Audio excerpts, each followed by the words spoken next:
పశ్చిమ బెంగాల్లో సీఎం మమతా బెనర్జీ ప్రభుత్వానికి ఎదురుదెబ్బ తగిలింది. రాజకీయాలను కుదిపేసిన ఉపాధ్యాయ నియామక కుంభకోణం కేసులో కలకత్తా హైకోర్టు సంచలన తీర్పు ఇచ్చింది. ప్రభుత్వ ప్రాయోజిత పాఠశాలలు, ఎయిడెడ్ పాఠశాలలో ఉద్యోగాల భర్తీ కోసం 2016లో చేపట్టిన నియామకాలను రద్దు చేసింది. ఫలితంగా 25,753 మంది ఉద్యోగాలను కోల్పోనున్నారు. అంతేకాక ఉద్యోగాల్లో నియమితులైనప్పటి నుంచి ఇప్పటి వరకు తీసుకున్న జీతాలను 12% వడ్డీతో సహా 4 వారాల్లో తిరిగి ఇవ్వాలని హైకోర్టు ఆదేశించింది.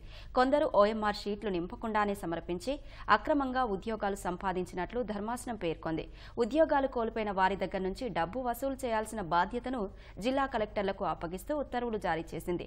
ఈ తీర్పును దీదీ ప్రభుత్వం సుప్రీంలో సవాల్ చేసే అవకాశం ఉంది. 2016లో 24,650 ఖాళీల భర్తీ కోసం చేపట్టిన రిక్రూట్మెంట్ పరీక్షకు 23 లక్షల మందికి పైగా హాజరయ్యారు. ఎంపిక ప్రక్రియ చేపట్టి 25,753 మందికి నియామక లెటర్లు అందజేశారు. ఈ కుంభకోణానికి సంబంధించిన కేసులో మాజీ విద్యాశాఖ మంత్రి పార్థ చటర్జీని ఈడీ అరెస్టు చేసింది.